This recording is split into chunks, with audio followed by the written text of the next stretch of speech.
ಇವತ್ತು ವಿಜಯಪುರ ಜಿಲ್ಲೆಯ ಬಸವನ ಬಾಗೇವಾಡಿ ತಾಲೂಕಿನ ಜಗಜ್ಯೋತಿ ಬಸವಣ್ಣನವರ ನಾಡಾಗಿರ್ತಕ್ಕಂತಹ ಬಸವನ ಬಾಗೇವಾಡಿಯ ಬಸವಣ್ಣನವರಿಗೆ ಪೂಜೆಯನ್ನು ಸಲ್ಲಿಸುವುದರ ಮೂಲಕ ಇವತ್ತಿನ ದಿವಸ ಬಸವನ ಬಾಗೇವಾಡಿ ತಾಲೂಕಿನ ವಿಕಲಚೇತನ ಯಂತ್ರಚಾಲಿತ ವಾಹನದ ಮೇಲೆ ಬೆಂಗಳೂರು ಚಲೋ ಎಂಬ ಪ್ರತಿಭಟನೆಯಲ್ಲಿ ಭಾಗವಹಿಸಿದ್ದಾರೆ.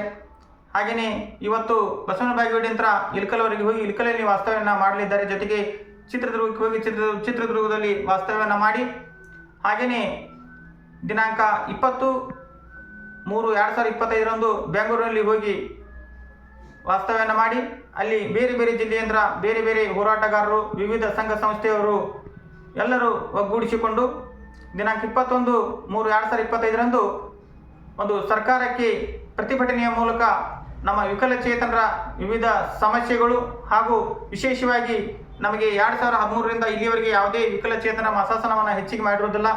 ಆದ್ದರಿಂದ ಎಚ್ಚೆತ್ತುಕೊಂಡು ಸರ್ಕಾರ ನಮ್ಮ ವಿಕಲಚೇತನರ ಮಾಸಾಸನವನ್ನು ಹೆಚ್ಚಿಗೆ ಮಾಡಲೇಬೇಕು, 6,000 ರೂಪಾಯಿಗೆ ನಮ್ಮ ಮಾಸಾಸನವನ್ನು ಏರಿಸಲೇಬೇಕು ಅಂತಕ್ಕಂಥ ಒಂದು ಉದ್ದೇಶದಿಂದ ಈ ಒಂದು ವಿಕಲಚೇತನರು ಬಿಸಿಲು ಗಾಳಿ ಲೆಕ್ಕಿಸದೆ ತಮ್ಮ ವಿಕಲಚೇತನರ ಯಂತ್ರಚಾಲಿತ ವಾಹನದ ಮೇಲೆ ಹೋಗ್ತಕ್ಕಂಥದ್ದು ಒಂದು ದುರ್ದೈವದ ಸಂಗತಿ.